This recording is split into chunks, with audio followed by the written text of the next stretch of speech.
Hey everyone, this episode of the podcast is a bit different. It's a group call with the legendary Motown producers Bob Olhsson and Russ Terrana.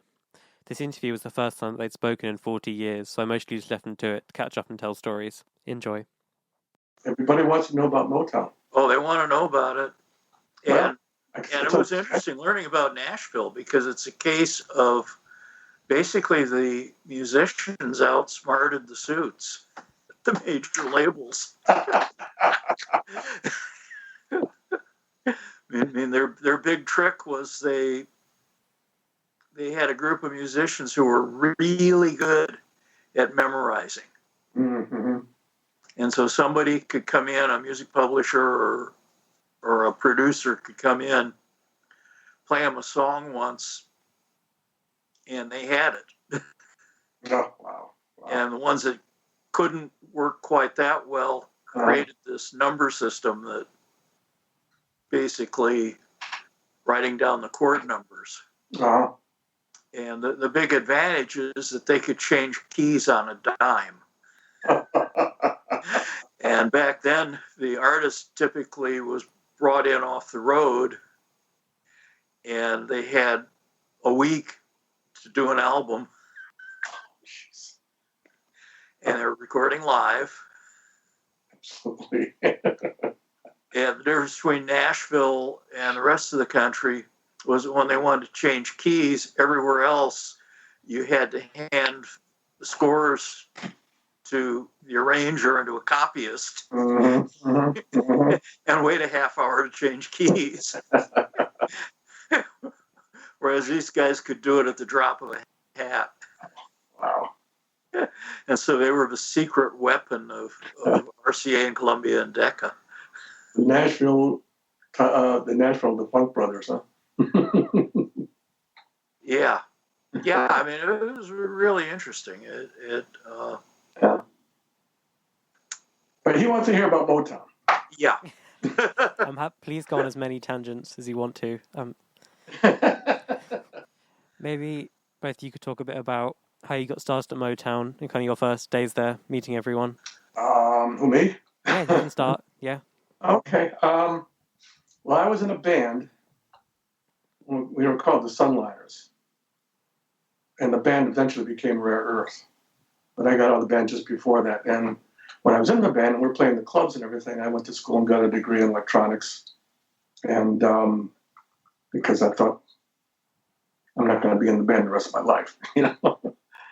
And so leaving the band, I'm trying to decide what I'm going to do with my life. I thought I'll go down to Motown and see what's going on there, because we recorded in their studios before they were a closed deal. So I knew some of the people there. And they wanted to hire me. So I said, fine. But I was under contract with Golden World Studios when I was with the band. And remember Ralph Seltzer? Rob? Mm-hmm. Oh, yeah. Yeah, I was meeting with him. And he says, in order for them to hire me, I'd have to get out of my recording contract with Golden World. So I said, yeah, no problem. So I immediately went over to the studio there at Golden World and told them that I left the band and that Motown wanted to hire me as an engineer. And Ed Wingate says, the owner of the place, he says, oh, we could use you here. So he wanted me to, be the engineer there. And I said, yeah, sure, why not? So I went back to Motown and explained that they wanted to hire me there. And since I was under contract, they knew me and this and that. And I just didn't want to brush it off and whatever, So I became an engineer at Golden World. And about 3 months later, I was doing all the sessions and I was really busy. And Motown buys Golden World. So they wanted me to stay on because I knew that studio. So that's how I got to Motown. Through the back door. But that was the start of it. That was the whole start of it. What about you, Bob? Yeah, well, my story is more bizarre than that. I took radio drama in the 7th grade, well, the 8th grade through high school every year. And my dream was to go into radio. but I got a tour of WXYZ, the ABC-owned station in Detroit, and the guy told me that I had to have a college degree in order to work for ABC. And I didn't have anything remotely resembling the kind of money to get a college degree. So I started looking around, hanging out in studios. And I hung out, one of the places I hung out was United Sound. Yeah. And Danny Dallas, I actually got through a year of music literature at a little college called Olivet in Central Michigan. And I was hoping I could get a summer job. So I went to United, and Danny Dallas says, I'm sure as a joke, why don't you go to Motown? I hear they're hiring. So I go to Motown. I had barely heard about it. I had almost no idea of what it was or anything. I was into classical music and big band music and not particularly into rock and roll. And so I went in, and they brought me in. They sat me down at a desk, which I later learned was Smokey Robinson's. And they handed me an employment application and an IQ test. So I filled those out, gave them back, and then they called in Mike McLean, and he gave me a tour of the studio. And this was would have been, the summer of 1964. So he gives me a tour of the studio. I see the 1-inch 8-track, and my jaw hits the floor. Never seen anything like that before. And then he showed me the cutting room. And the job that appealed to me the most was cutting, mastering. And so in the process, I kind of hit it off with Mike McLean because I was into classical and jazz, and that's what he was into. And so he started inviting me over to parties at his apartment, and we hung out a bunch. And in I guess it would be the early fall of 1965, they offered me a job as a cutting trainee. And so I jumped on that. Meanwhile, this was the days of the draft. Yeah. And I was sweating. And so I got into Wayne State and was trying to be a student there and trying to work at Motown at the same time. And it just totally wasn't working. So they wound up firing me in February of 66.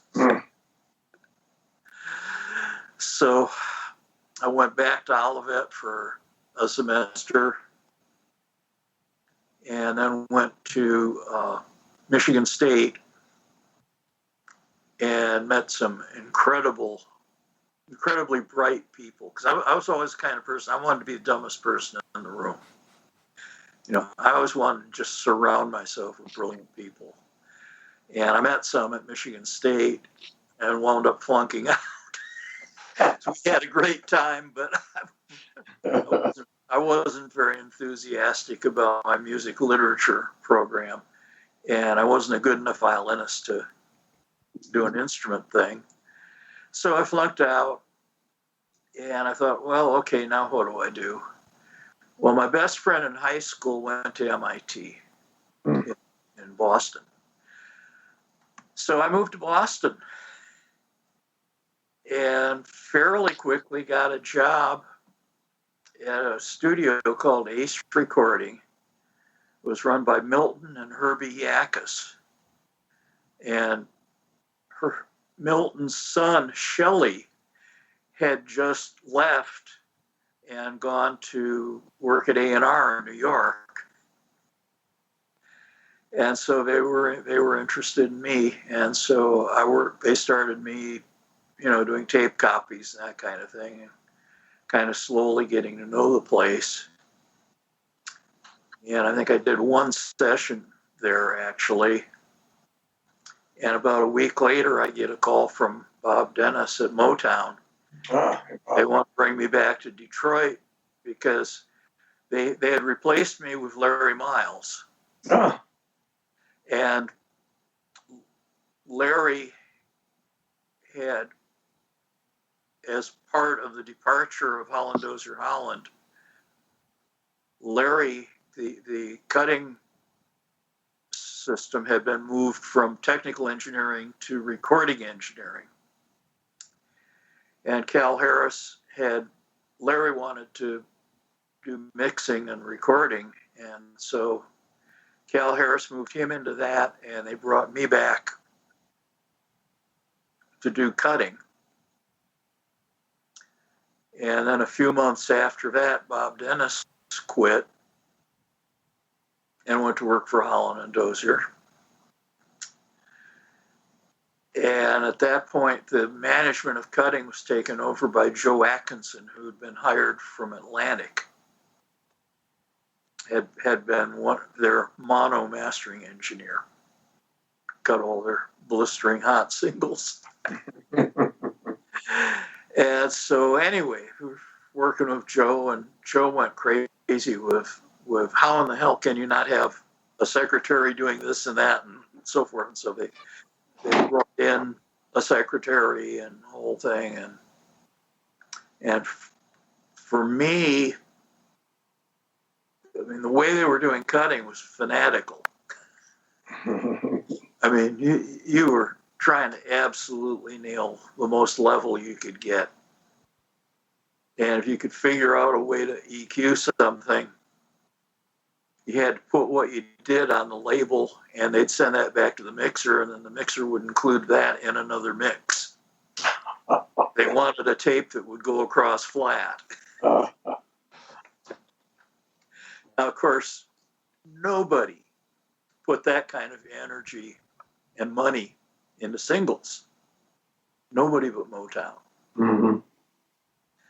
And I finally figured out that that's because Motown was a management and publishing company that happened to have a label. It was all about advancing the artists. And the artists were not charged for the studio time. So it was brilliant. When I got involved with other labels after leaving, I was going, oh my God, these people are idiots. And I'm not sure I didn't totally appreciate it until I saw what was going on with other labels. And I honestly think Barry Gordy is the smartest person to ever go in the record business. Oh, yeah. I mean, light years. I mean, he'd have been president of the United States if he hadn't have been black. That's right. He was a very smart man. Yeah. He knew how to get the best out of people. And the way he did that was, once he got to know the person's capabilities, then he just turned them loose. Just go for it. Whereas you get some of these other managers, they say, it's my way or the highway, and they could lose on a lot of stuff. But he was the total opposite of he.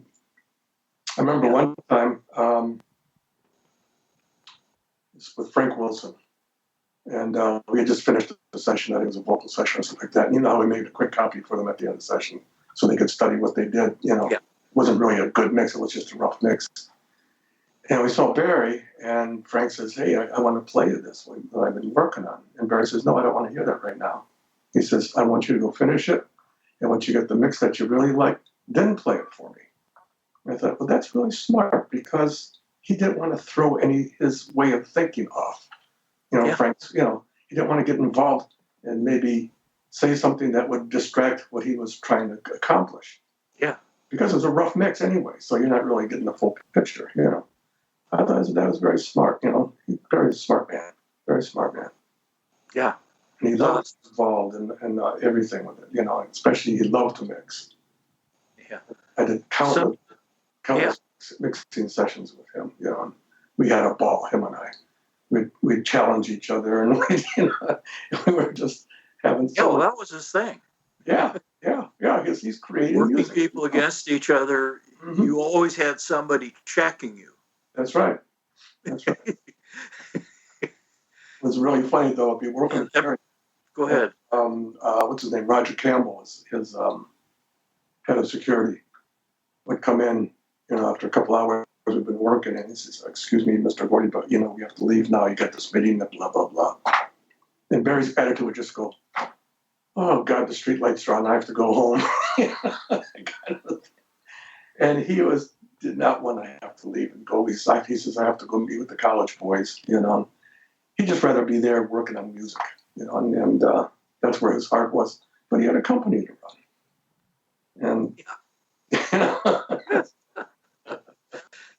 Yeah, it's amazing. The one unique thing about it is, for the most part, producers were not allowed to be that involved with the mixing. That's true. That's true. Yeah. I think Norman Woodfield's about the only one that that pretty much did his own mixing. I worked with Norman a lot. Norman was a very creative person. Yeah. I had so much fun with him. You know, I mean, the guy when I was in LA, he'd stop by the studio if he was driving by just to say hi. Come in my office, we'd sit around and bullshit for a while, you know, and he was a heck of a guy, you know, very, very into what he was doing. And he just had that sixth sense of what to get out of people, you know. Yeah. Good person. A good person. That's the thing about a producer. I mean, today these kids are thinking, oh yeah, they think that engineering is production. Yeah. And they don't understand that. No, it's directing people. That's right. Getting performances out of people. Yeah. I remember one time I was leaving the studio about 8 o'clock at night. I've been there since morning, you know, and I was tired. And Norman was in another studio he wanted to do this mix. You know, I forget who the artist was. And I just ran into him just as I was leaving. And he says, "Oh, can you do me a favor?" He says, "Can you come in and at least get the sound together for me? I'm having a hard time just getting the sound I want." He says, "Oh, Norman, I'm tired." He says, "Oh, come on, and just take a minute." So I go in there and I got the sound together for him. It took a few minutes, you know. And I says, "Okay, how's that?" He says, "Yeah, it's fine." I said, "But do me one more favor." I says, "Now what?" He says, "Make one pass for me so I'll have something to reference against. Just do me a quick mix, you know, just so I have a reference." So I said, "Okay." So I did that. And by the time, it was about 9 o'clock at night. And I left. I got there the next morning and Norman was still there. I said, "You've been here all night?" He says, "Yeah." He says, "But I'm through." I says, "Oh, did you get what you want?" He says, "Yeah, it was your mix." Well, that's an old story. Yeah. I mean, there are so many stories of that happening. But when I did them, it was just putting something together for him, you know, and it was a good tune, so I enjoyed doing that, you know. It took 5 minutes, whatever, you know. He says, "I couldn't beat it," so I said, "I'm going to go with that." I forget what song it was, but, you know, that was Norman. Yeah. Well, I should tell you the compliment was a bunch of the British producers came through, and one of them was Andrew Oldham. Oh, yeah, yeah.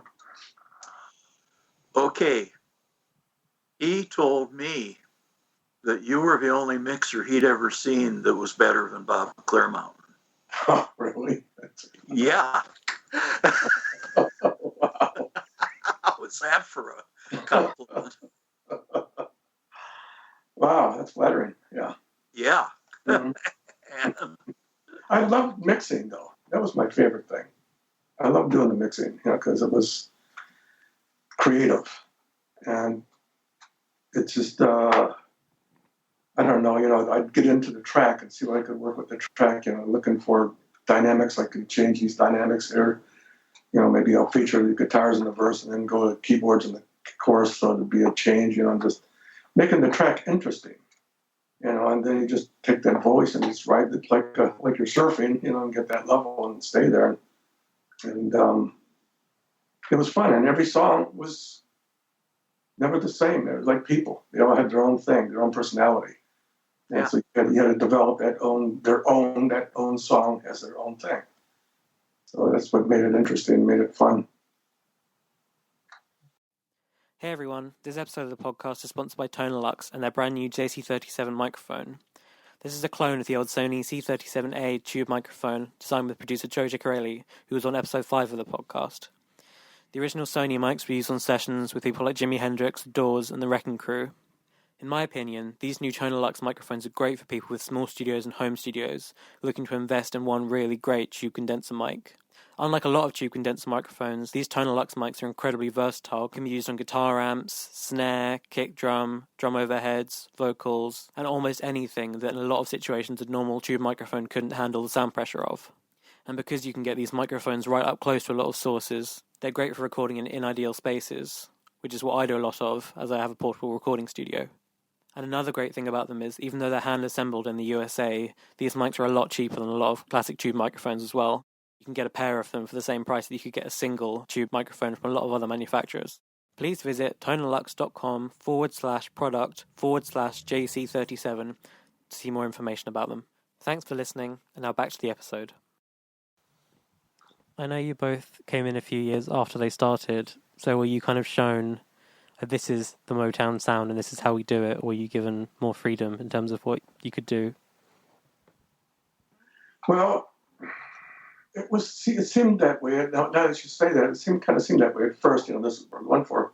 But when I started working with Barry, it was, the gloves came off. We did what we wanted to, and whatever.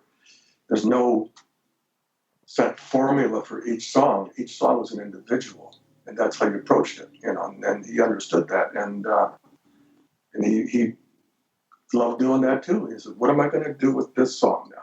This is a brand new song we're working on. What are we going to do?" And we start examining what the track could do, and the instrumentation and this and that and the vocals, and it just it was exciting doing that kind of a thing because you were creating something from scratch, basically, and so the whole cookie cutter kind of thing is gone, which is good. Yeah. And the spontaneity, it was a way of having mostly right brain rather than left brain mixing. Mm-hmm. Today they're lost in left brain. Oh. God. Oh, God. Well, I go from vocal tuning that absolutely kills the phrasing and they don't get it. The QC test at Motown was to sing along with and dance to the record and the mix. That was how they judged it. And the sing-along test is real interesting because a lot of contemporary stuff, you sing along with it and your lungs freeze. And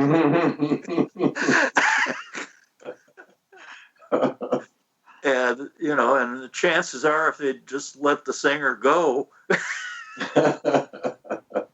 they wouldn't have that problem. Or if they'd just kept one main take and fixed a few distractions, it's real bizarre watching it now. Yeah. Well, mixing was always such a challenge too, because there's so much you could do. You make one little change and everything changes. Yeah. So it's just infinite of the things that you could do with it. And I remember, you remember Harry Balk. Yeah. When Harry was at A&R, he come in his office and he said that Rare Earth had just finished a certain song. And he wanted me to just do a quick mix so we could see what it was all about. What was this song about? I said, yeah, sure. So I went into the mixing room. And I really liked what I was hearing. I was just having fun with it. It wasn't going to be, I wasn't trying to get anything, just doing a fun mix, So then it was remix, then the remix, then the remix, then the remix, So finally I went to Harry and I says, I'm lost. Why don't we just go back and listen to the first mix, the rough mix I did to see where we started from, so we get this thing going. So he said, that's a good idea. So we put on the very first rough mix that I did, and we're looking at each other, and he says, that's the mix right there. Because there was no pressure. I was just having fun. I thought the song was really fun, and it was. I just want to celebrate. That was the song. Oh yeah. Yeah, well, I did the recording. Yeah, that's right. That's right. Oh, Lord. Well, that one was wild because Pete was just in the ruts about the vocal. I mean, it's just going nowhere. And so I had him come in the control room, sing it in the control room with the monitors up full blast. And he got excited. Sure. And then they insisted on doing the backgrounds the same way. Yeah. I just talked to Pete not that long ago, a couple of weeks ago. and son of a gun, there it was, and all of the bleed gave you the exact effect that people try to do now with delays.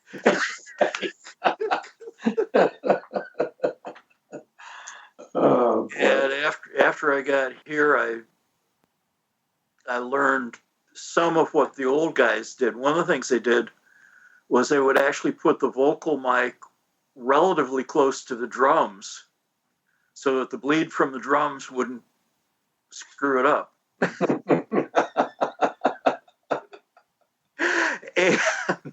And I had an occasion to try that, and son of a gun, it sounded just like Muscle Shoals. I couldn't believe it. It was like, oh, that sound. So a few other projects I did, I tried aiming a cardioid condenser away from the drums and recording that as a room mic. And that worked great. Yeah. Something about the weird frequency response to the back of the mic actually enhanced the thing. It was interesting, but Celebrate was my first experience with that, and then later on I discovered that basically headphones throw people out of tune, screw up their phrasing, and screw up their dynamics. It's like I've never found anybody that didn't give a better performance singing to speakers. Yeah. And that's actually how the early Motown stuff was done. Yeah. There's so many ways that you could go with that. It's endless. But performance first, I think, is a great lesson to me. Absolutely. Get the performance. It's like it's all downhill from there. But anyway, it was an amazing place to work, and I went to San Francisco after I had a chance to get a job at Wally Hyder's. I'd also been offered a job in England working for Tony Clark. Oh yeah. And so I thought, well, okay, if San Francisco doesn't work out, there's England. And then the band wound up firing Tony. And that was the end of that. So I kind of got stranded in San Francisco, but had a great time. Ultimately wound up working for a band called Quicksilver Messenger Service for years, and got my experience with Capitol and their craziness. But Motown was a unique organization, though.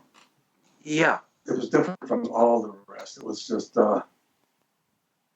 you'd have to be there to understand it, that kind of a thing. And just everybody just was like, it was a big team effort kind of a thing, Even the secretaries were into it. And, yeah. There's so many stories with that. You remember Georgia Ward? Oh, yeah. Yeah. One time when Kennedy this is Berry Gordy's son, Rockwell, he was a kid. He was down at the Donovan building, and he went into the office where Georgia was, and he started messing with stuff on her desk. And she kept telling him, Kennedy, get out of here, I'm busy. And he said, no, you want. So she took a ruler and whacked him on the hand. He says, I'm going to go tell my dad. So he takes off. And she gets a call from one of Barry's secretaries. I forget which one it was. Says, Mr. Morty wants to talk to you. So she goes, well, I'm going to be fired for sure. I hit the son with a ruler. So she goes to his office, and he walks in the door, and Kennedy's sitting in there, and he says, yeah, that's the one.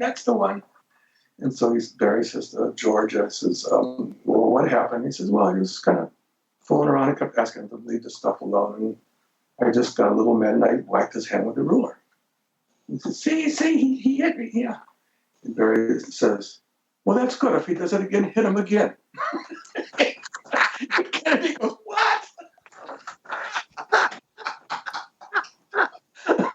And he gets back and he says, she's trying to do her job and you're bothering her. I don't want you to do it.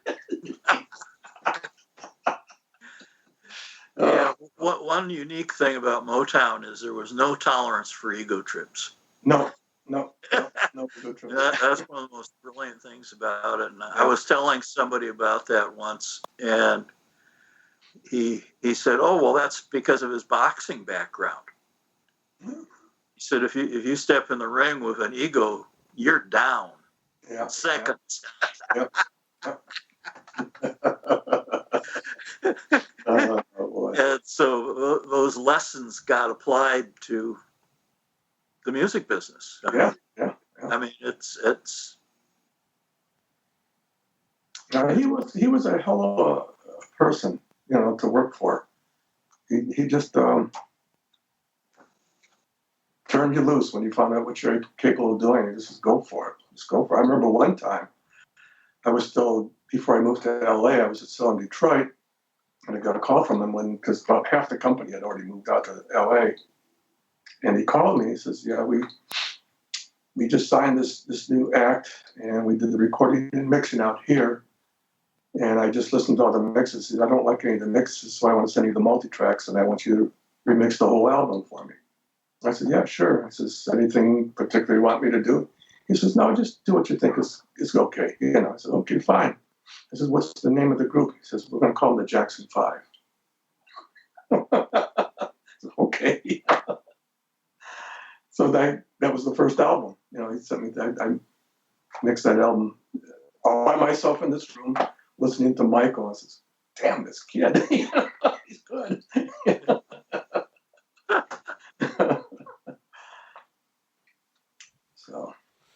But that's how he operated things.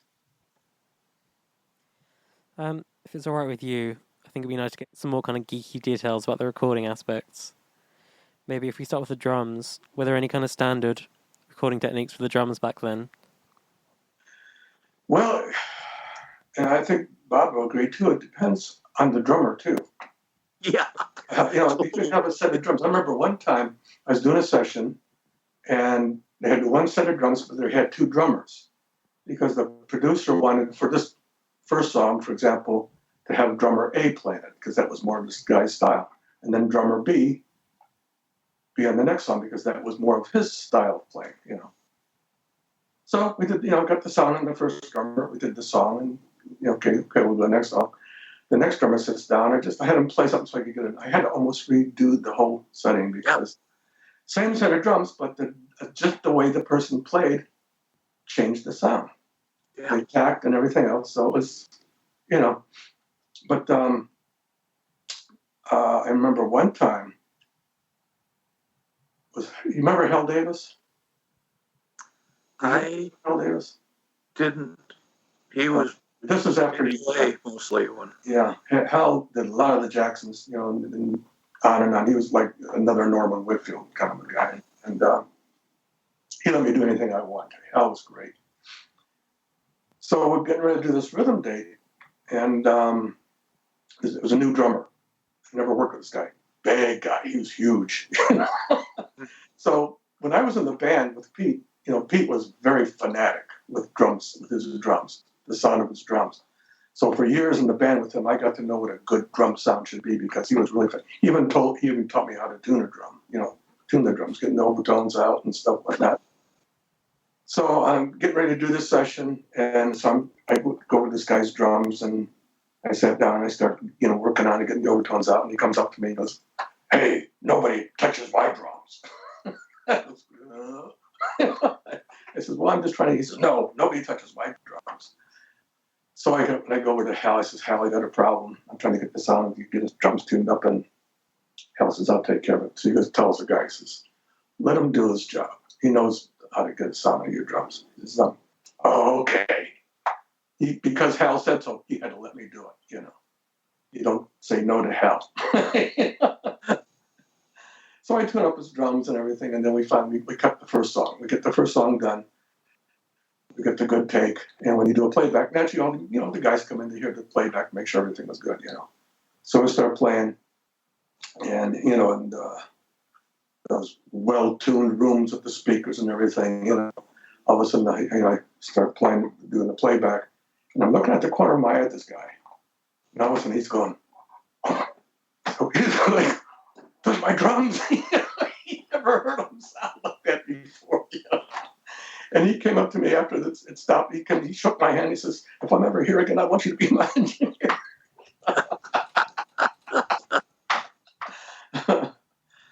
But because of Pete and the band, he was, like I say, such a fanatic. I had a reference. I knew what those drums should sound like, and he had so many overtones. This guy had so many overtones in his drums, and just boom. And I knew how to get rid of them, and he was appreciative after that. So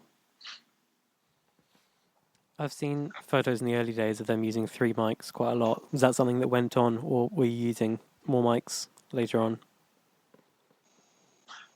As we got up to 24 track and then eventually 48 track, you had to spread more things out, especially for the drums. Like have a snare naturally on one track by itself, a hi-hat on track, toms, and I'd have the overalls on like a stereo configuration, and I had about 7, 8 tracks of drums. And this way in the mix, if there's anything you want to change or try, you have the freedom to do that. Whereas when you're an 8 track, you were pretty much limited to, you had to get exactly what it was and hope for the best. Yeah.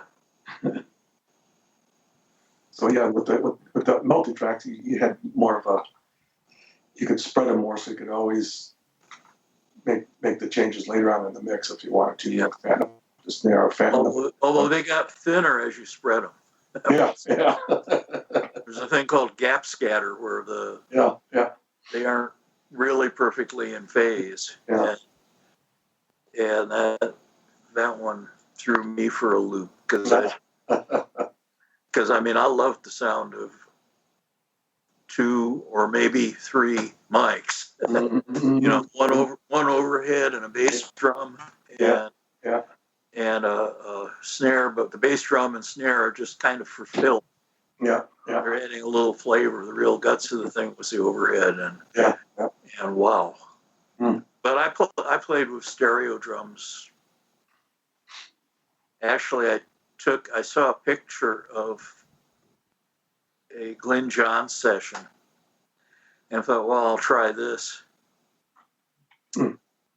And so I was playing with having an overhead and one over one of the floor toms facing the snare, split those left and right, and then bring the snare and the kick into the middle. I did that for a while. Oh, the real one, we did these sessions for Jeff Beck with Mickey Most. Mm. And Most is saying, well, do whatever you want to do, but duck the cymbals. Mm. And I'm scratching my head, now how in the hell do I duck the cymbals? And it occurred to me, well, let's try putting the mic on figure 8 and lining the dead side up with the cymbals. Mm-hmm. Mm-hmm. And I loved it. It sounded way better than the cardioid. I did it that way from then on. on. Accidents are good sometimes. Yeah. And but that was Most was an interesting character. That session was a trip because Beck and Most were not speaking to each other. Mm-hmm. The only reason they were there was because they both wanted to see Motown. Yeah.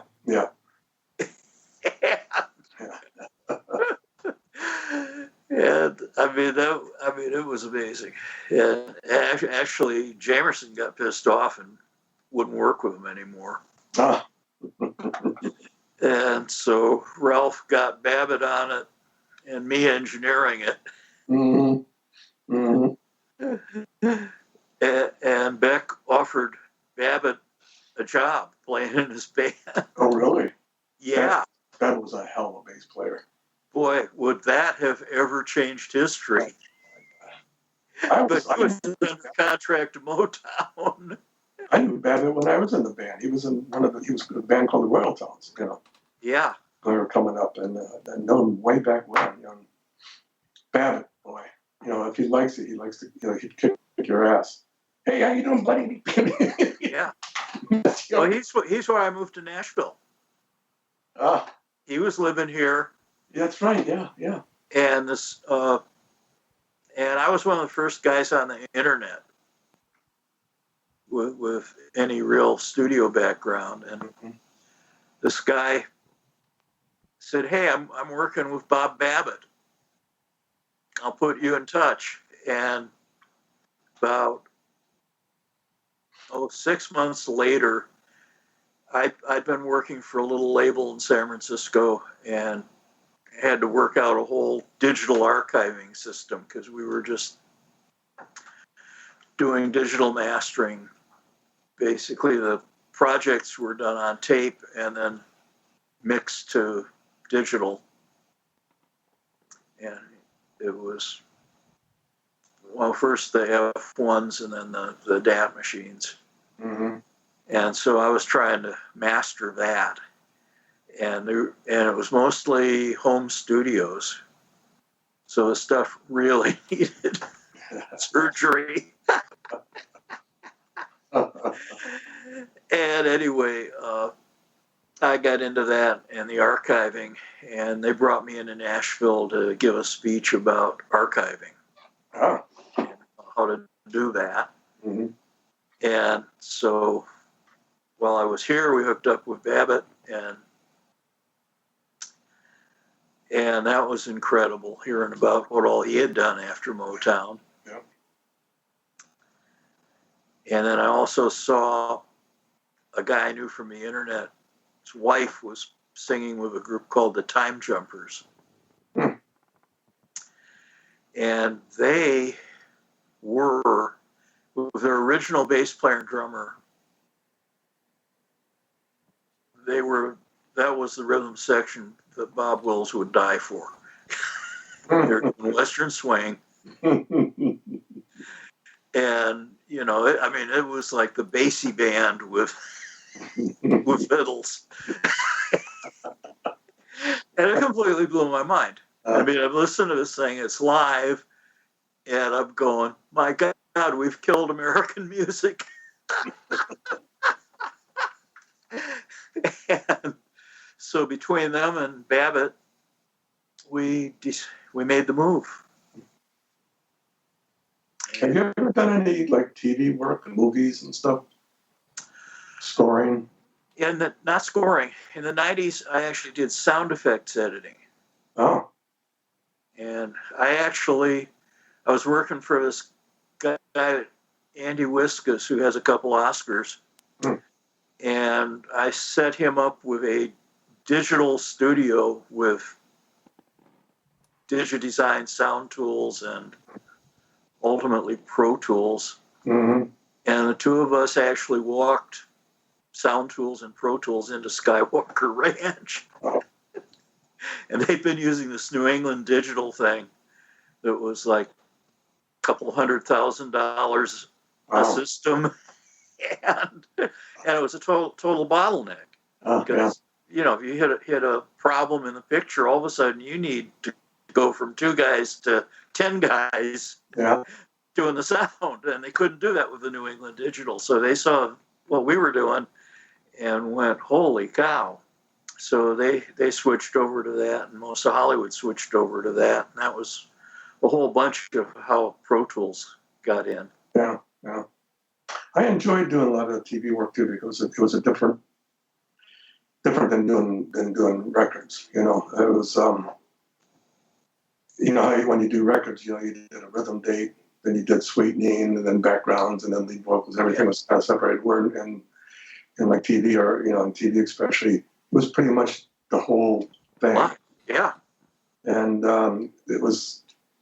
Oh, that's real cool. I really enjoyed it. I worked with this one producer, director rather, Steve Bender.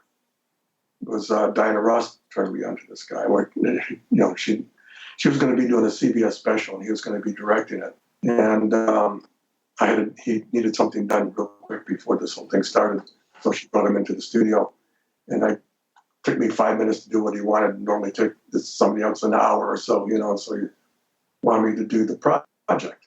So from that point on, I did all of his projects, and he was a hell of a guy to work with. And he wanted me to I did the Diana Ross live in Central Park with him.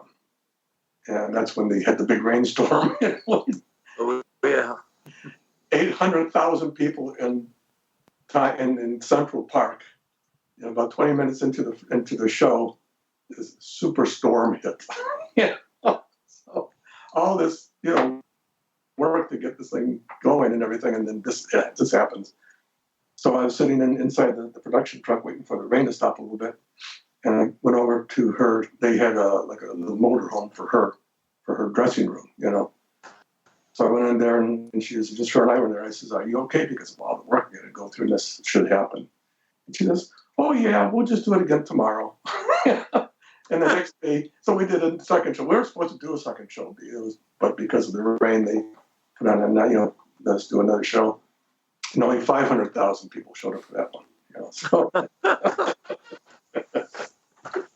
that was a lot of fun. That was a big experience that we did.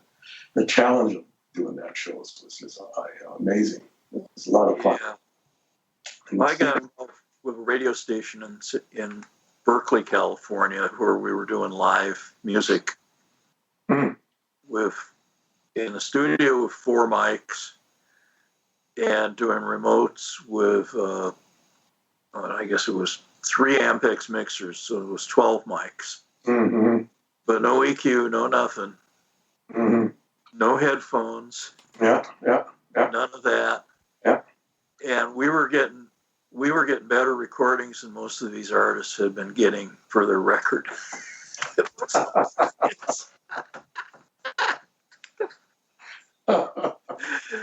I mean, that's where I became totally gone on the old school. But also I had a little insight into how Barry probably, this is a theory, but how he got started in doing it the way he did it. Okay, he gets out of the Army and he starts this jazz record store. Okay, his customers were all of the top musicians in Detroit. Mm-hmm. And Detroit had some of the best paying jobs for musicians in the United States because ABC radio was centered in Detroit. And this was in the 40s and 50s. So he had this incredible access to musicians. Joe Messina was one of the main guys in that scene. And from what I understand, he started recording in his sister's basement. But he didn't really have access to singers that could keep up with the musicians.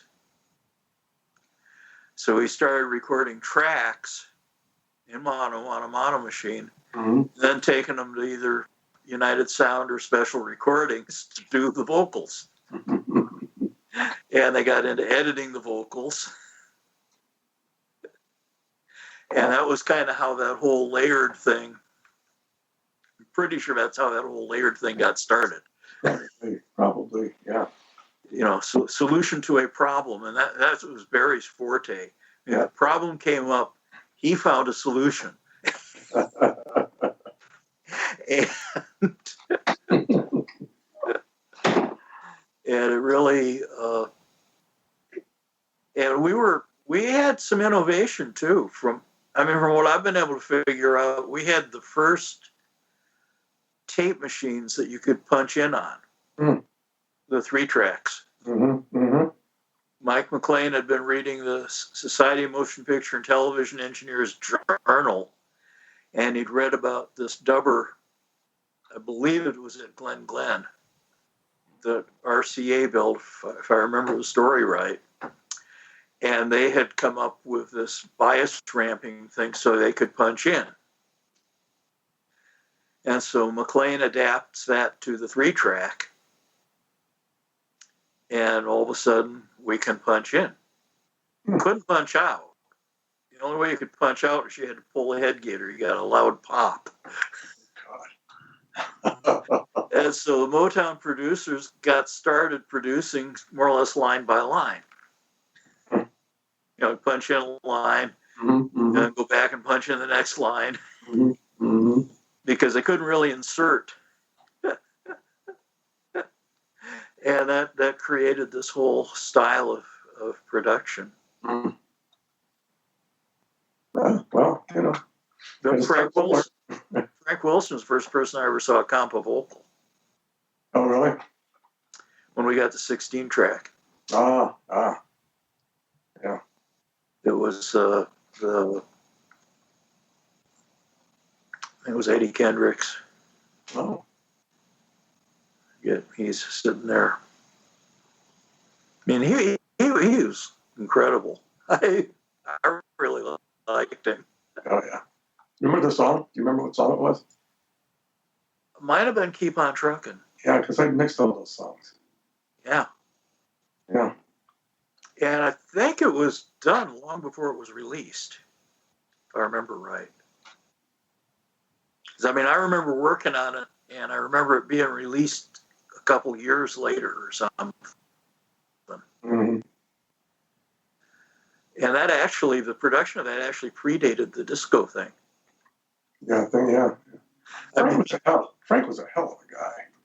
I really like Frank. That was a colossally influential record. Between that and, of course, the other thing is that Norman Whitfield's partner in crime was Milan Bogdan,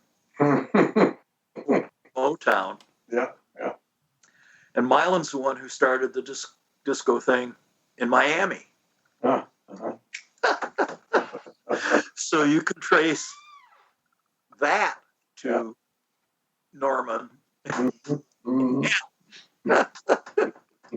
The influence these guys had over music is staggering, and I learn more about it all the time. Gets talked because Milan wound up here in Nashville. Yeah, he worked for my brother at Terrana. Yeah, but he passed away a few years ago. That's the scary thing, is that there are not a lot of us left. No, they're gone. Whitfield, Al Davis, Frank Wilson, on and on. Marvin Gaye. Cal Harris. Cal's gone too. Yeah. Oh my God. Yeah, last year apparently. Oh my God. Heard from Art Stewart. Where is Art Stewart? He's in Las Vegas. Oh. There's a big community of Detroit people in Las Vegas, which is interesting. Oh. Didn't know that. Yeah, I didn't either before I got invited to stop by one time when we were driving across the country. Art went into television. Yes. And Joe Atkinson wound up at CBS television. Mm-hmm. That was a trip. He's gone.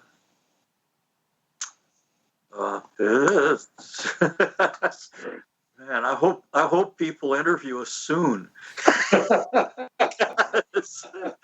Because these stories are, the people who were there are diminishing rapidly.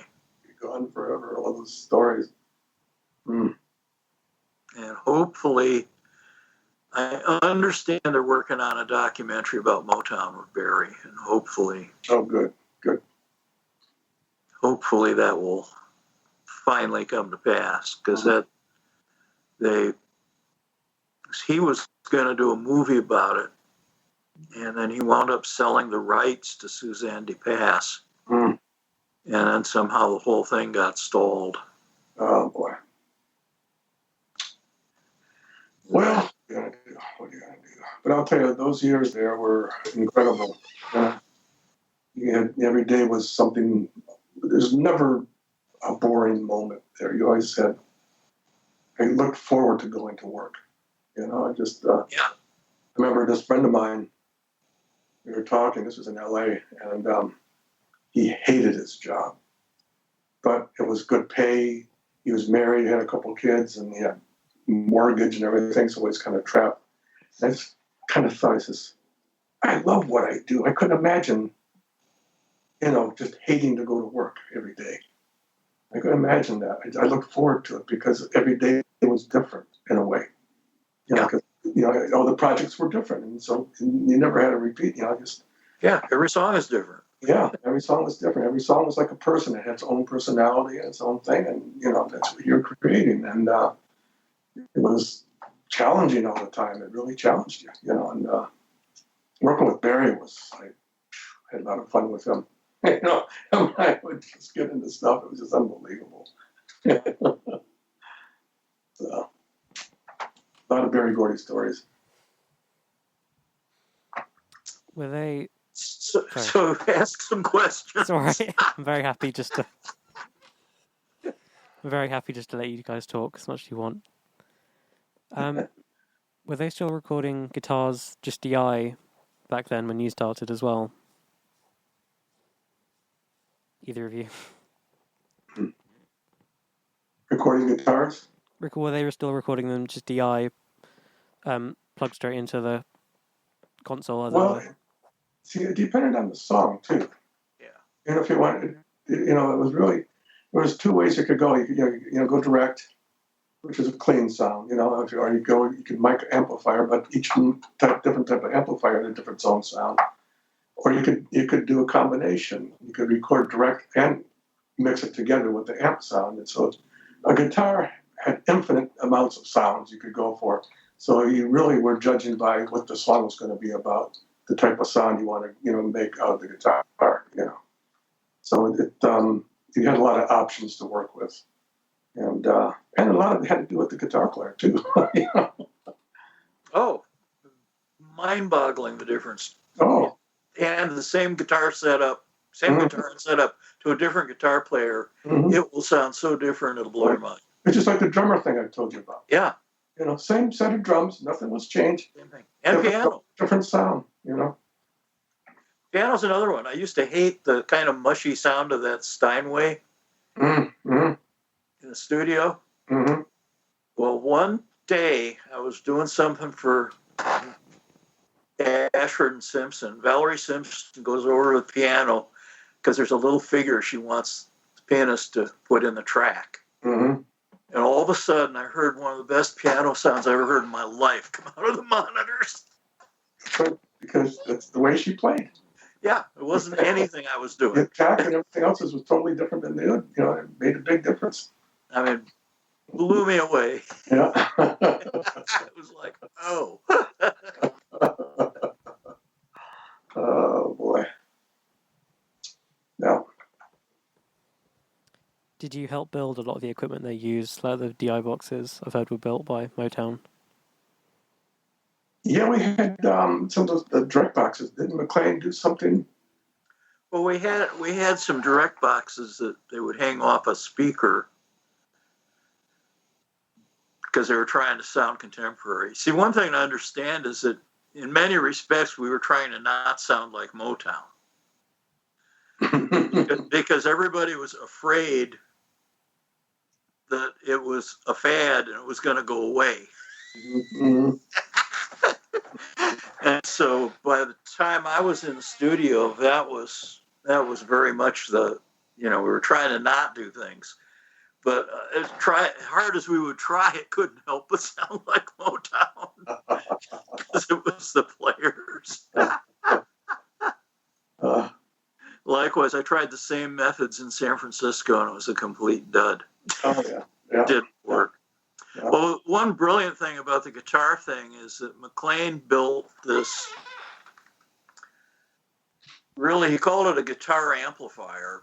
It was a little mixer of 4 or 5 inputs, and it fed a Macintosh amplifier and an Altic monitor speaker. And the guitarist and the bass player would plug into that, and they'd get their own balance, and then that stuff would all come up in the patch bay for us to use. Yeah. And one of the things that I discovered with Babbitt, when I was hanging out with Babbitt here, he said, "How in the hell did you guys get that bass sound?" Well, I remember recording Babbitt stone flat. No compression, no nothing, because he played so even. That's right.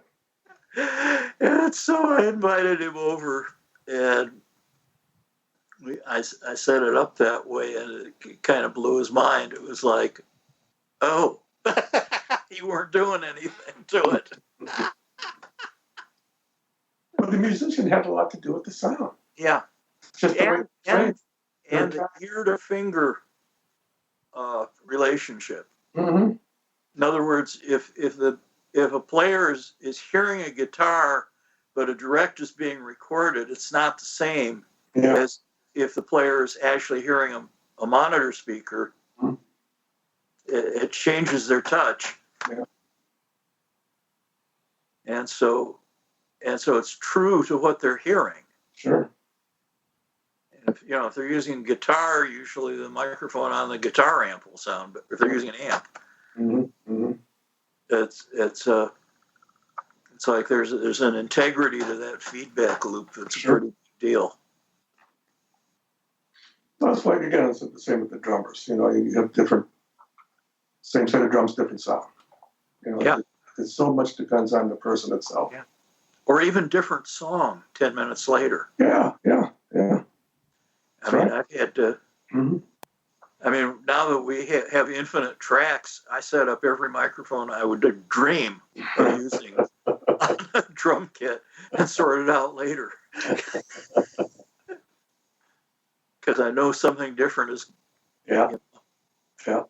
And haven't had the budget to do anything slow. So if the musicians are being paid here today, you basically want to get 4 to 6 songs in 3 hours. Mm-hmm. Mm-hmm. Boom, boom, boom, boom. Mm-hmm. So leaving lots of choices to sort out makes a big difference. I mean, that's a really cool thing about modern technology. The other thing that's really cool about modern technology is there's no reason every artist can't now record every gig they do with a laptop. Yeah, I know. And why more of them don't do it is beyond me. Because, man, you edit that stuff together and you'd have way better records than it's, the human beings do it. Okay, next. Was there anything different about recording James Jamerson as opposed to other bass players?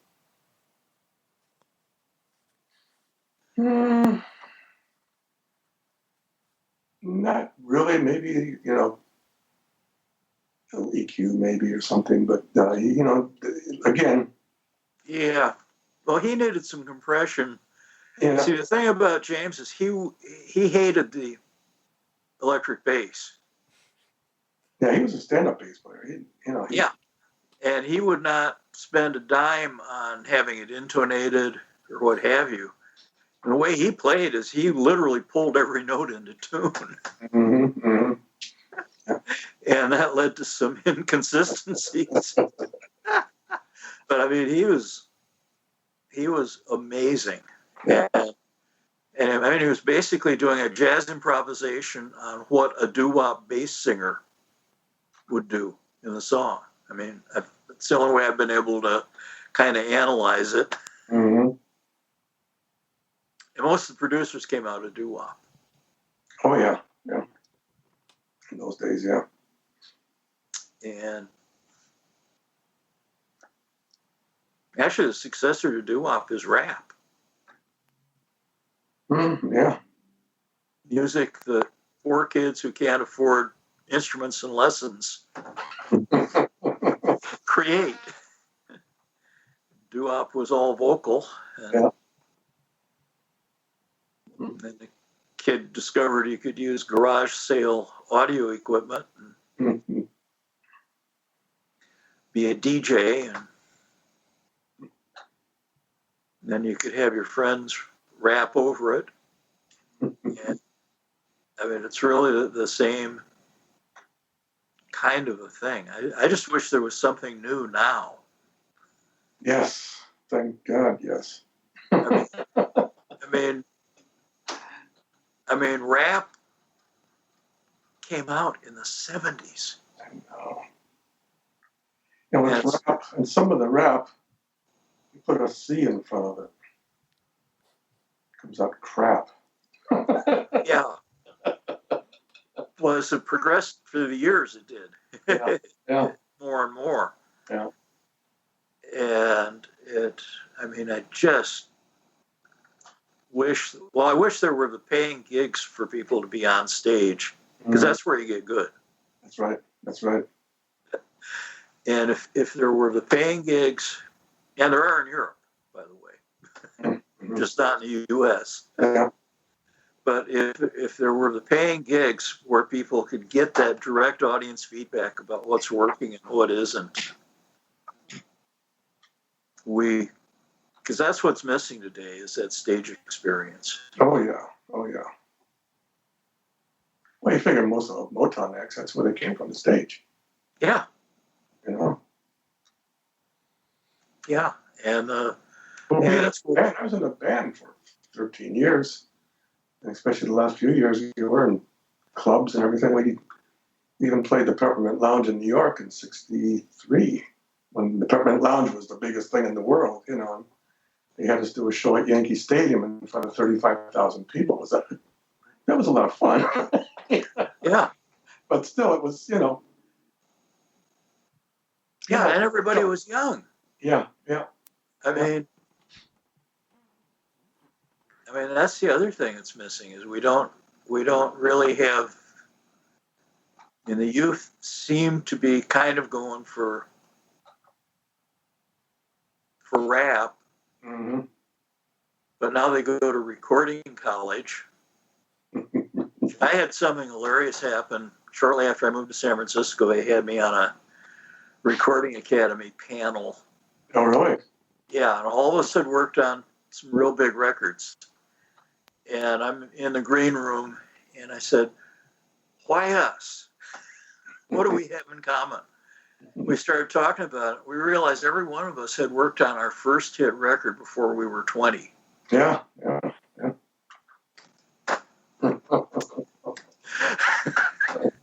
Youth. I mean, that was an amazing era in the U.S. The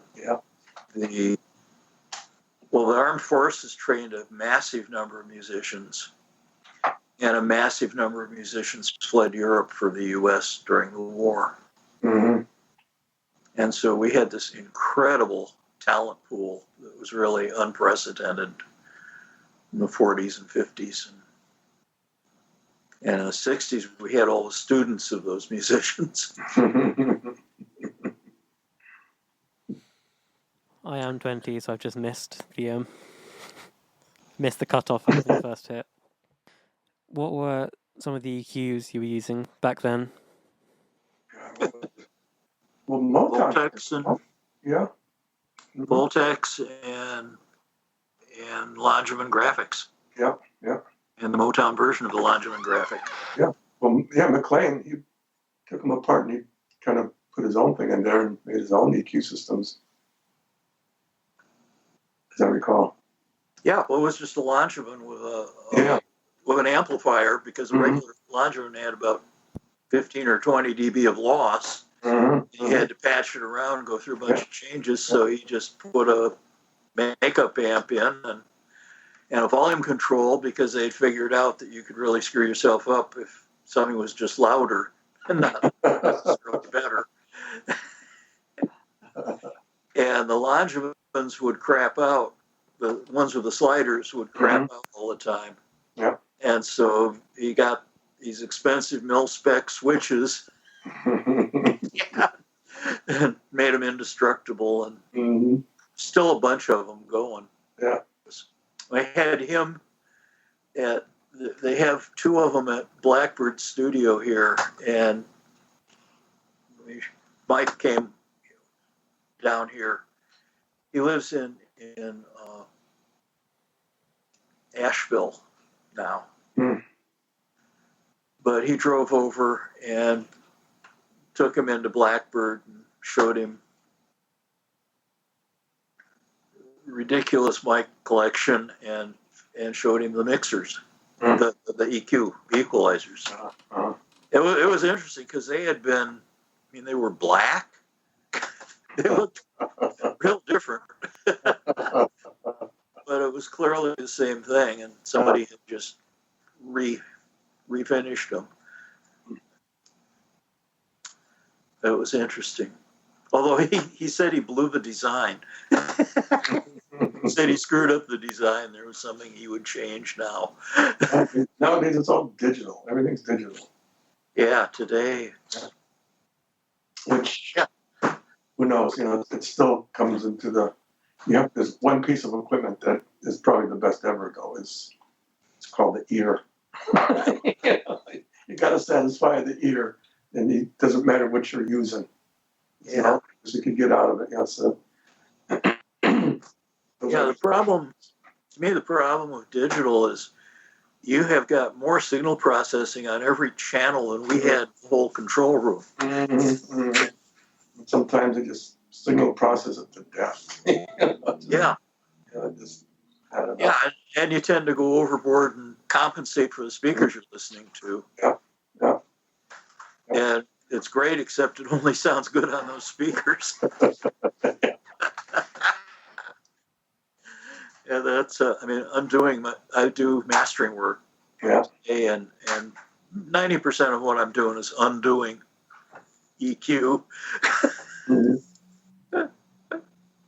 There was one thing. You remember? You knew Guy Costa. Yeah. And Guy was my boss. Yeah. He was head of studio operations. And Guy and I, we were like 4 days apart in age. He was Italian from Boston. I'm Italian from Detroit. So we became like brothers. He was just a very smart guy. And soon after I came to LA, I forget what kind of boards we had in there when I first got there. I forget. They're quad 8s. Yes, the quad 8s. Then wanted to upgrade on all 3 studios to put the Neebs in and redesign the control rooms. So as it turned out, every control room was identical in size and equipment. So if you're working in one studio one day and you have to go to the next studio the next day, it's like exact same room, same dimension, same size. It was perfect. And those Neeb boards were wonderful. Love those boards. And just it took almost a year because we'd do one studio at a time. So we had the 3 studios. So because they had to rebuild the whole control room. And put the Neebs in and all the wiring and everything. And those rooms were flat as a board.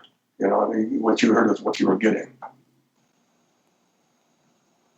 Good technical staff there too, which is very important. You know.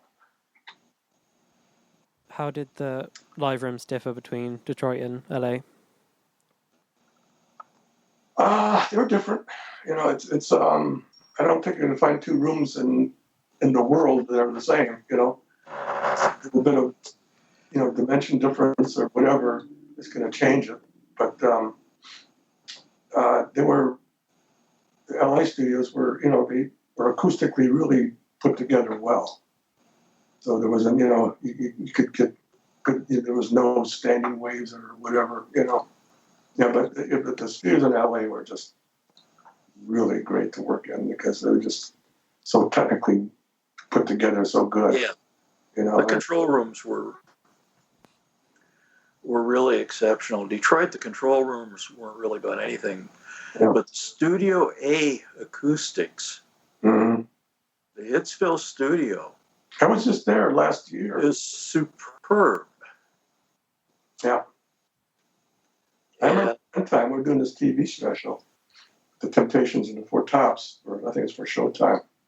And when we had to do different locations, so we went to Detroit, and we're going to do like kind of a mock-up in Studio A. I mean, in Detroit. And Levi Stubbs, lead singer of the Four Tops, we walked in to the old Hitsville thing. And we're standing at the top of the stairs, looking into the studio.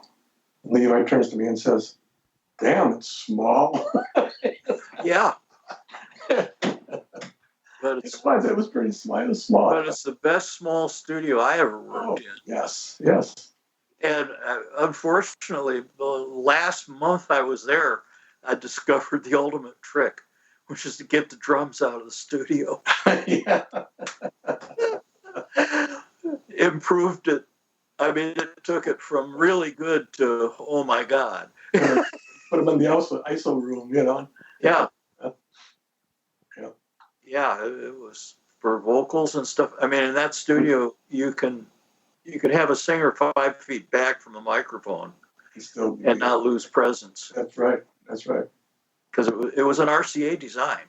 Mm. It was an RCA design by the same guy who did RCA Studio A here in Nashville, and that is the same case. The only difference is it has the curved walls instead of the cheaper to make ones that they did in Detroit.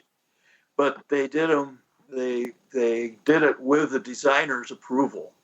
Yeah. Said this will probably work about as well. And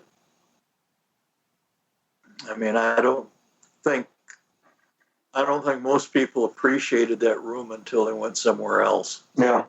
But that was true of Motown too. Oh yeah. Didn't really appreciate it until he went somewhere else. Mm-hmm. Yeah. Did you have any tips for working with bleed in smaller rooms like that?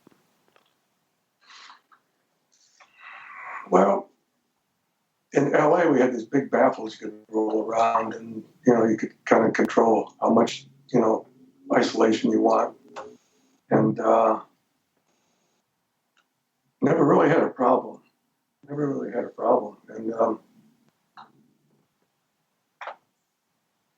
that's why I like that studio so much, because that's what you had, and you work with it, and there wasn't any really major thing. These big baffles, you could control your own if you're doing a vocal or whatever, doing a rhythm date, and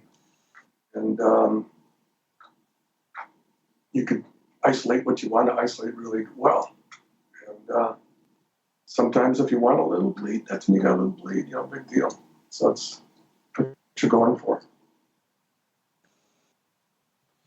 You had those options. Yeah. What kind of reverbs were you usually using back then? Well, let's see. In Detroit, we actually had some live chambers that we built up in the attic.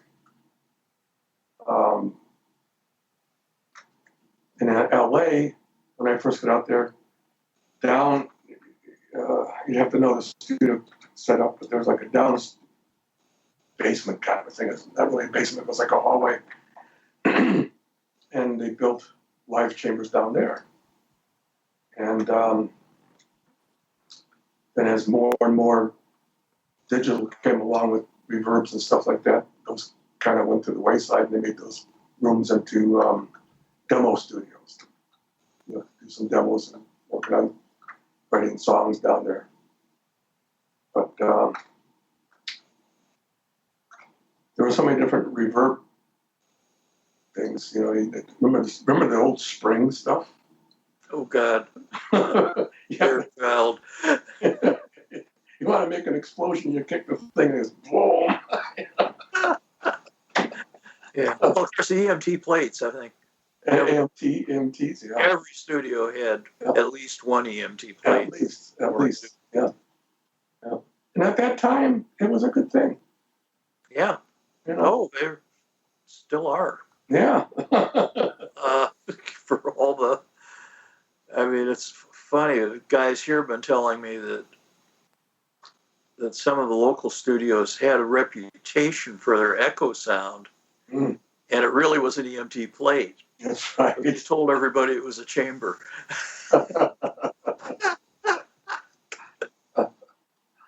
Oh boy. Is it true you were the first people to use parallel processing on a vocal? I don't know. I don't know that we were the first. I mean, we were early, for sure. Oh, the idea was stolen from Deutsche Grammophon, how they did classical, from what I understand. But I think, I think there were other setups for it. But we I mean, certainly we were very early at almost everything. I mean, it was an awful lot of innovation. I got to Wally Heider's in San Francisco and was frankly shocked by how primitive it was. Relative, well, Motown, it seemed funky because of all the homebrew stuff.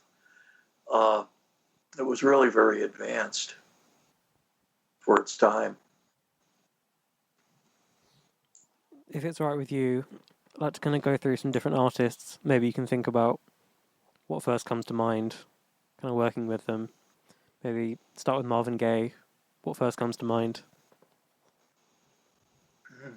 I got a funny story that happened with Marvin and Diana. They were two of the biggest artists in the world at the time, too. So they're going to do a duet album. And so the tracks were cut first. They had all the tracks cut first. Then came time for the very first vocal overdub to do. So both of them are going to be there.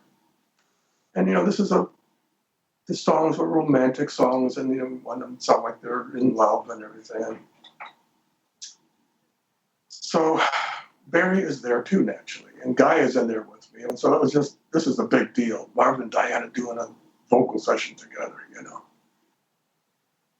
So Marvin goes out into the studio, and he sits in his chair, and Diana's inside and talking. All of a sudden, she goes out there, and naturally, Marvin wants to smoke a joint. So he's sitting there smoking a joint. And Diana gets all pissed off. He comes in and says to Barry, he says, I don't want to be out there with that smoke out there, blah, blah, blah. So Barry says, okay, he's put in the middle. So he gets on the talk back and he says to Marvin, he says, Marvin, Diana doesn't want you to smoke that weed out there right now. She doesn't like that, whatever. So Marvin sits there, being Marvin Gaye, kind of looks up and he says, then I can't sing. And there's Barry in the middle. Diana on one side and Marvin on the other. So we ended up doing the whole album separately. She would come in and do a whole complete track, get her vocal from top to bottom. Then Marvin would come in and do the same thing, a complete track. So when I mixed the album, I was like, okay. He said, the first verse on this song, I think I'll give it to Marvin. And then, maybe on the chorus, put them together. And on the second verse, I'll have Diana do the second verse. So I had to pick and choose how to, put it together. The album went to number one. Everybody thought, oh, they were so in love. They sound like they're so in love. But Marvin, that's Marvin. Hey, what are you going to do? Marvin was Marvin. He was a character. Well, he was pretty into line by line when I worked with him. Oh, really? Yeah. No, when I worked with him, see, I didn't do a lot of vocals because I was mixing all the time. Yeah. So when I did vocals, it depended on the song, how the artist would approach it. And what I really enjoyed wasn't with Motown, though, but the studio where we had open studio, So it was Whitney Houston I was working with a lot. And she was great to work with on vocals because she would just nail those things. And, okay, let's put another track up and try it again just to comp later because every track she did was great. So, you're picking from great to the better. Well, that's like Levi. Yeah, exactly. I mean, every track was good. And you just try to find, okay, the first verse, let's listen to the differences and stuff. And, So she was a lot of fun. I really enjoyed working with her. Do any stories come to mind about Stevie Wonder? Stevie, yeah. Stevie was great. Well, the high point of my career was the night we did the vocals for It's a Shame. Mm-hmm. This was his first production. Mm-hmm. Barry, basically, both Marvin and Stevie wanted to produce. And Barry made them each produce somebody else first. And in Stevie's case, it was the Spinners. Ah. So, this was the test. And so Stevie says, G.C. Cameron was the lead singer on that one. And he said, well, okay, take it up to the vamp. I don't want you to burn out on the vamp until we get the whole thing. So we hit the first take, and GC absolutely nails it. Mm-hmm. I mean, everybody in the room's jaws on the floor. Because we found out in 2.5 minutes that number one, it was a hit record. And number two, Stevie was going to have a career as a producer-songwriter. Stevie's an amazing person. I mean, he's just so... How does it get better than that? Oh, and then they went through and did the backgrounds. I got a little creative. I set up a microphone to feed the live chamber and mixed a little bit of that in the backgrounds, and I had them move around. So at each of there were four. I did 4 passes of backgrounds, mm-hmm. and each one was a little different. Mm-hmm. And I did live mixes so we wound up with 2 background tracks. Mm-hmm. It was actually 4. And I marked the others to be erased. I found out that they never were. But anyway, that got that huge vocal sound. They were one of the very best artists. Oh, they were great. Motown had, and somebody used to laugh about how Barry has them open for the Supremes to put them on their toes. Really? You gotta follow these guys now, I mean, they were, but that was Stevie, and I did a bunch of work on his last Detroit album, mm-hmm. and it was real interesting. Yeah. I mean, he is the hardest working person I've ever seen. Oh, yeah. I mean, he's not even necessarily the most talented, but oh my God, his work ethic is mm-hmm. killer. In fact, I got offered a job replacing Margolef and Cecil and I turned it down. It meant moving to LA, and I knew it would be 20 hours a day. Oh, yeah, yeah. And the guys who finally took the job, they wound up hiring some more people. Mm. And so he was working with shifts of engineers. Absolutely amazing. And he would record, I mean, at any given time, he'd have 20 songs going. Mm-hmm. So he's constantly, and he'd finish a couple a week. Mm-hmm. I mean, it was amazing. And of what he recorded, I suspect only a very tiny percentage ever got released. Probably. Yeah. Because, his approach was do 10 songs and we'll put out the best couple. That's right. Well. And that was, I should mention, the Dean Taylor told me about this thing Barry did. He figured the odds of a hit record was 2 and 5. And so they would basically record 2 out of every 5 songs written. And they would finish 2 out of 5 of those. And then they would release 2 out of 5 of those. And of course, the good news was that it was unprecedented. I mean, about 2 out of 5 of them hit. That was right. That's right. The thing.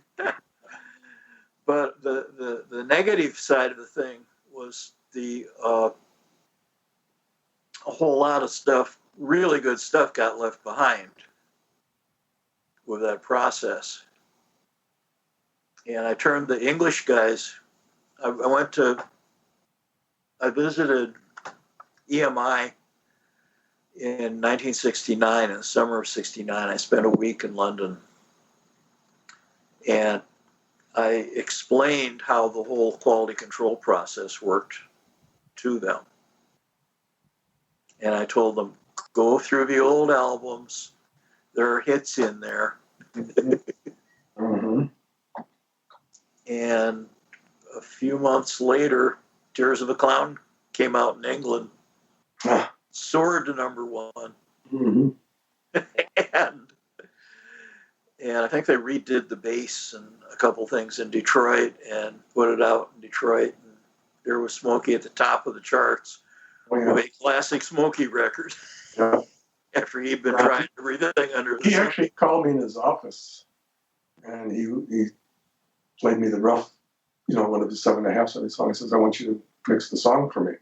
I had a lot of fun in that song because of the content. Yeah. Real circus sounding, and then going into an R&B feel, and just it was an enjoyable song to play with. Just the way it was done, the arrangements and everything. Yeah, I think it was Hank and Stevie.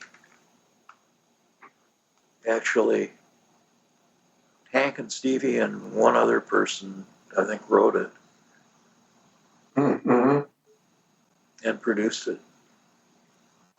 So it was a little unusual in that it wasn't a Smokey production. Yeah. But that totally cracked me up because they had apparently done what I told them they could do and found a hit.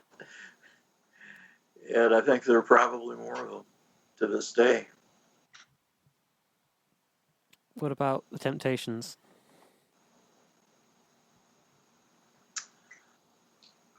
Oh, guys. what can you say? Yeah, really. They were fun to work with. I mean, very talented guys, and Whitfield did the big majority of all their stuff. It was this group. And I remember one occasion, we were doing some TV special, some Motown TV special, I forget which one it was. And, so everything's pre-recorded, the music, the band and everything. And you also pre-record the backgrounds. Even though you see them on stage, you do the vocal is done live to tape on stage when they're shooting the show, but the backgrounds are pre-recorded. So it was like 10 o'clock in the morning.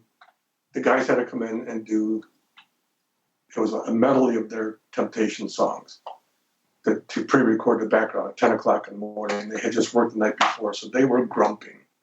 Why are we here so early? Why don't they do, who scheduled this? And they're just, just bitching and moaning that they had to be there so early in the morning. So I says, okay, you guys, everything is set up. All you have to do is go out there and just get this. They said, you know the songs. You had copies made so you could study it. Just go out there and just nail it and just get out of here and go back to bed. Yeah, you're right. Okay, yeah. They're grumping. So they get out there, get them set up, and then away we go. And all of a sudden, they turn into the Temptations. Bam! One take. They nailed those backgrounds like they would, they knew the songs inside and out, So they come back in the control and there's kind of smile. He says, you guys, he says, you're trying to make me feel sorry for you. You go out there and you kick ass. But they were very talented guys, and they knew how to get what they needed. What about Supremes? Which ones? The originals with Diana, or later on? Yeah, with Diana, I guess.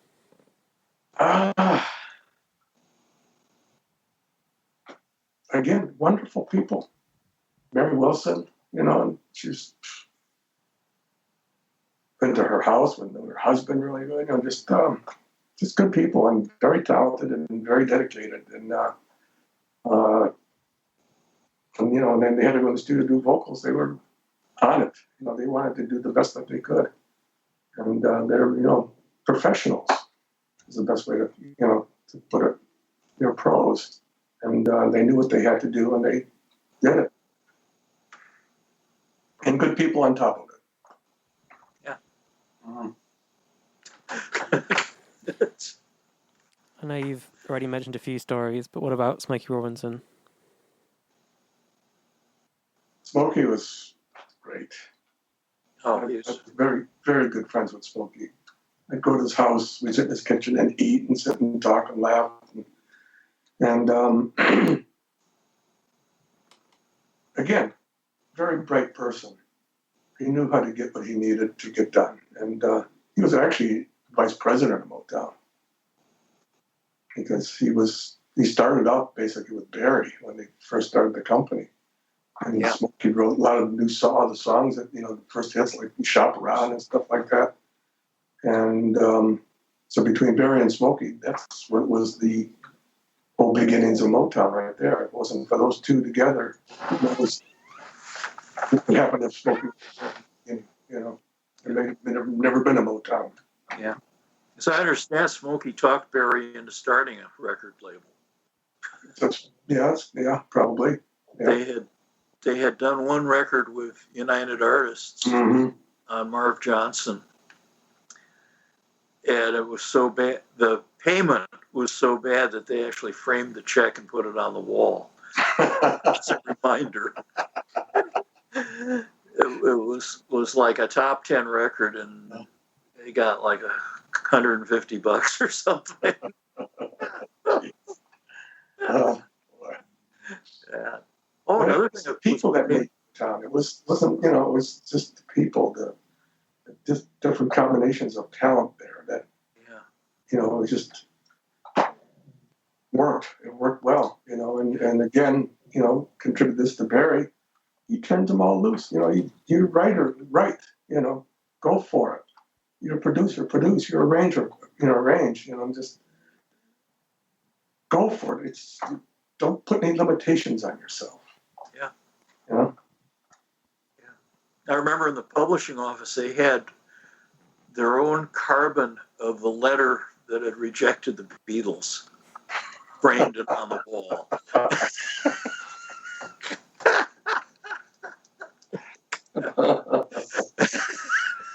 Well, they weren't the only ones that rejected the Beatles.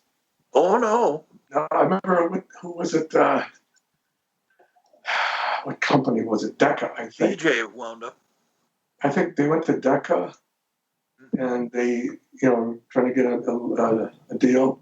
And, so they played them some stuff. And the head guy there says, didn't want them. And he says, and besides that, guitar music's not going to stick around anyway, you know. And all of a sudden, boom, they become the Beatles. Like, this guy's still probably looking for a job. The millions and millions of dollars that he could have generated for that company. And Voyle Gilmore, the guy who was the head of A&R at Capitol at the time, told me that the Beatles made it in spite of Capitol and EMI. I saw this picture online. The Beatles playing in this club to 18 people. And this is a year later, they'd be world known. So you never know. Yeah, well, the stuff I've seen recorded from, they were good. Oh, good. Oh. I mean, you remember Billy Preston? Yeah. He played a lot with the Beatles on I think the Abbey Road album and stuff like that. They considered him the fifth Beatle because he did a lot of the keyboard works for them. And Billy would tell me stories about these guys. He said John used to make him laugh all the time, and you know. Yeah, I got to do a little gospel work with him in Oakland. Billy? Yeah. Yeah. I was in the back in the truck, and he was on stage. Yeah. Didn't really get to relate directly, but he was a great guy. I did a lot of stuff. I co-produced an album with him one time, and what a keyboard player! My God, he was probably one of the best keyboard players you could ever see. He was amazing on keyboards. Yeah. So maybe lastly, the Jackson 5. Any stories come to mind? Oh, there's a ton of Jackson 5 stories. Yeah. They were just, we call them, the kids are going to be here today. They're coming to do vocals. And Michael just was so talented.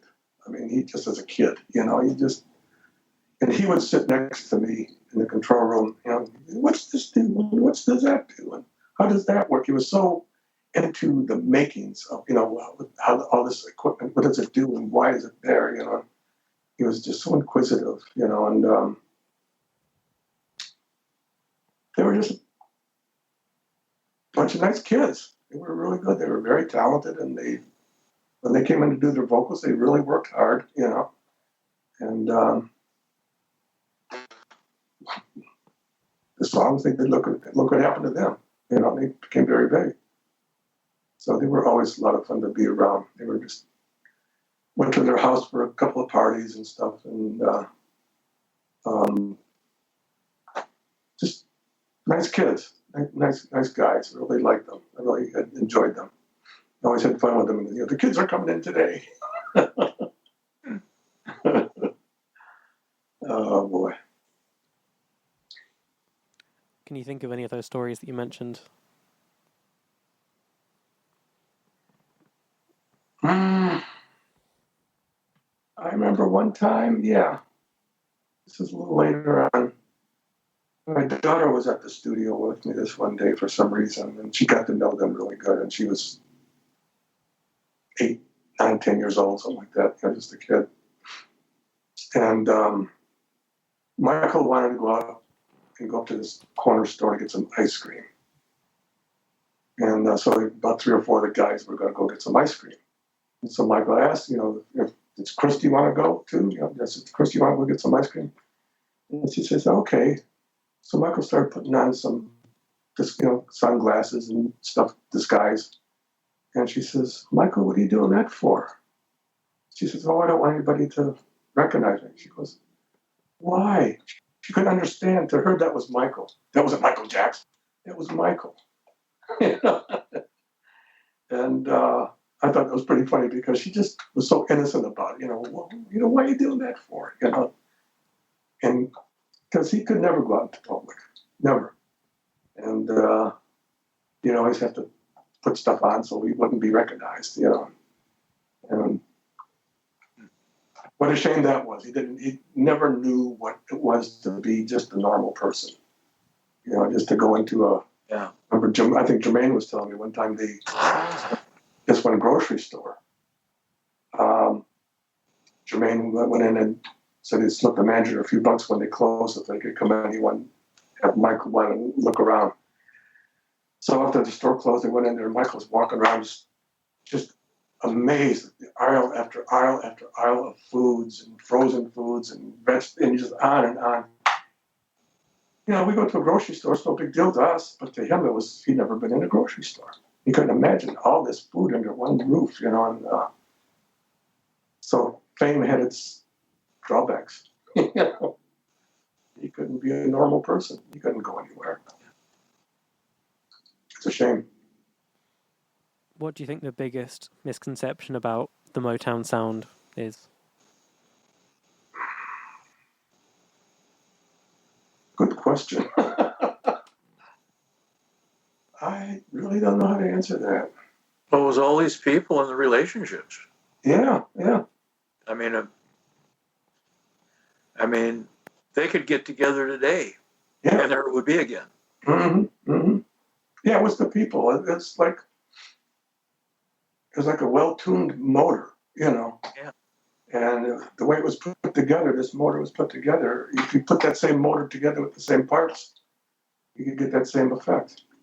Same effect and hits. Mm-hmm. Mm-hmm. It would be different, but it was always tempered by the top 5 in Billboard. That's right. That's right.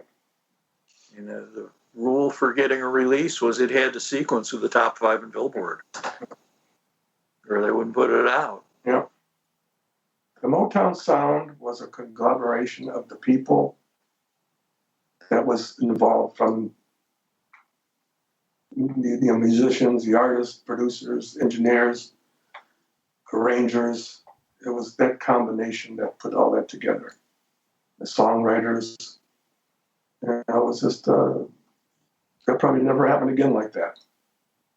Unless, who knows? You know? No, hopefully it will. Yes, and soon.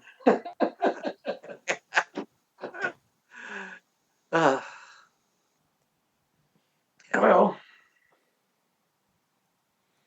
My last question for both of you is, can you pinpoint one or a few records that you're the proudest of? Boy, that's a good question. There's a lot of them. Oh, boy. Yeah. A lot of them. Jeez. That's a hard question to answer because they were all something. They were all special. And that's what made Motown, that they were all special. You know, and it was the effort of not just one person or two people. It was everything. It was the whole Motown thing that made it that way. The musicians, the arrangers, engineers, producers, salespeople, legal people. I mean, just it was that machine that put out that product like that. It was because of that machine that product came out. So. And Barry Gordy put that machine together. Absolutely. He was a mechanic. He was the mechanic that built that machine.